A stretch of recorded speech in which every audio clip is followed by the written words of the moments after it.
You're watching The Source on CNN Philippines. Our source today, Interior Undersecretary Epimaco Densing. Usec, welcome to The Source and thank you so much for your time. Let me begin, sir.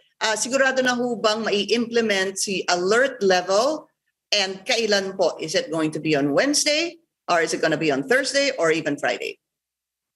Yeah, as of last Thursday, most of the provisions of the guidelines in the pilot area, sa NCR lang ito, itong mga alert levels, has been approved except for 3 items which we talked about at the TWG last Friday. And that will be the main areas for approval this morning in the IATF meeting. So the target implementation is September 16 to September 30, again for the National Capital Region only in the meantime. Let's clear that up, sir, para hindi ko nalilito yung mga tao. Pilot area ito, mangyayari muna ito sa Metro Manila and they'll see if it works and possibly this will be implemented nationwide. Okay, we got that out. So implementation will be September 16. That will be on Thursday. Sir, ano po, alert levels 1 to 5, tama po, with alert level 5 actually being ECQ. Did I get it right? Tama po. Alert level 5 is our ECQ, the total lockdown. And it's only the IATF who can declare alert level 5. So it will be the last resort, if ever a certain local government unit is really full of COVID-19 cases, that's the only time that the IATF will invoke alert level 5. Alert level 1 to 4, on the other hand, will be declared by the Department of Health. And ito yung 3 Cs na tinatawag, The focus right now is restrictions on sectors or activities rather than location. So ito na yung bago nating policy shift. Yun po yung crowded, contact, close contact, and ano po yung isa, closed? Closed places, crowded places, and activities that promote close contacts. The activities are very specific in the implementation guideline. Ang example nitong 3 Cs na ito are dine-in, social parties, religious gatherings, indoor sports, indoor recreation activities. So these are very specific activities mentioned in the implementing guidelines. In a way, it becomes, it's almost as if we have to memorize these alert levels 1 to 4. Tanggalin na po natin si alert level 5. Si alert level 5 po kasi ECQ yan. In other words, ibig ko dyan sabihin total lockdown. And the IATF will decide on that. Alert level 1 to 4 really is something we need to memorize kasi pagka alert level 1, halos lahat bukas. Alert level 2, bukas ng 50%. Alert level 3, 30%. Hindi ho ba ganon? Alert level 4, parang lumalabas sa alert level 4 and ito, ECQ. Activities bawal 100%. Opo. You said it's the DOH that will determine the alert levels. Ano po? There was a concern, sir, coming from on behalf of the mayors that ang ginagamit ho kasi na indicators for these alert levels is that COVID cases, COVID case rates, and hospital utilization. So yung punto po nila, other areas which have only one hospital na talagang mapupuno po dahil marami po kahit sa ibang region ay pupunta sa Metro Manila, baka daw manatili sila sa alert level 4. Has that been ironed out? Or binigyan ho ba ng consideration itong concern ng mga Metro Manila mayors? That's right. That was one of the 3 issues for appeal that we discussed last Friday at the technical working group. They are correct in saying that most or at least a bulk of the cases in all hospitals, yung hospital utilization rate, 26% are or patients who are not residents of the National Capital Region.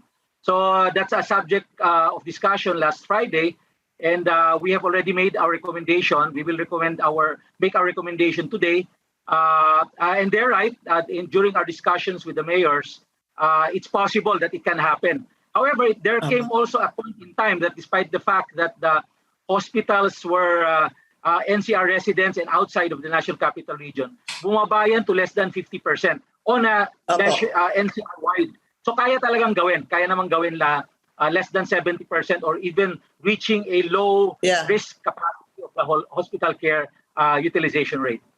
Undersecretary Densing, you're talking about, of course, an over 70% hospital utilization, which puts these hospitals under critical level. At kapag nasa critical level po yan, parang lumalabas automatic na alert level 4. You said there were 3 concerns. So we talked about 1, hospital utilization. What were the other 2?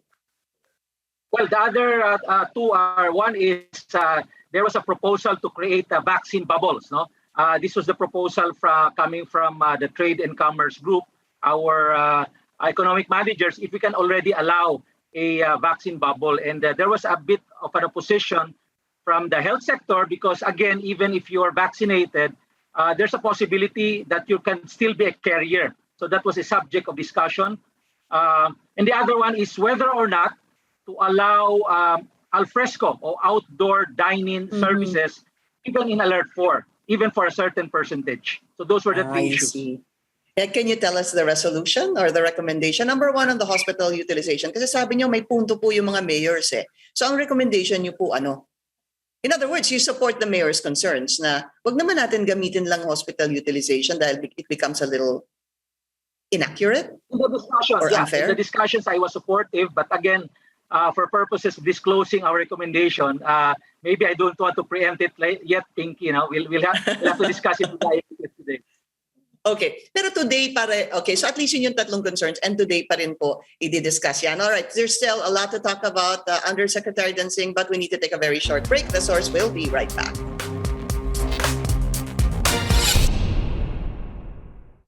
You're watching The Source on CNN Philippines. Our guest today is Interior Undersecretary Epimaco Densing. Sir, yung sinabi po ninyong isang concern, di po ba yung vaccination bubble? I remember speaking to Congresswoman Stella Quimbo. Sabi niya, mas magandang para sa kanya tawagin na, I think she called it economic bubble. Kasi kapag sinabing vaccination bubble, nagkakaroon ng, this discrimination angle. What can you just tell us? Does it look like it will be approved, itong vaccine bubble?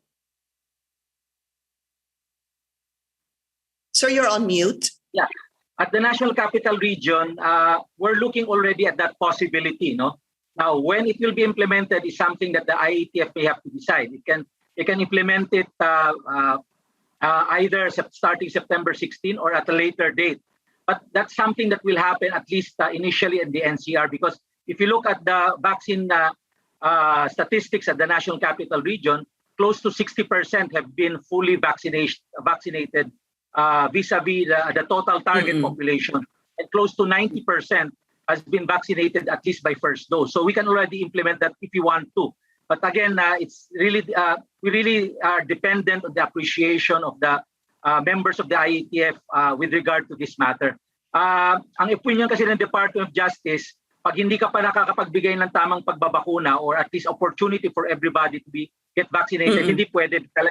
Talagang discriminatory yan, kaya hindi natin pwedeng gawin sa ibang lokal na gobyerno. But in the National Capital Region, with that level, sabi ng DOJ, mukhang pwede na. Now, it's just a matter of appreciation of the IATF. Okay. So wala nang GCQ with alert levels sa Usec. It's just going to be alert levels sa NCR. Tama po?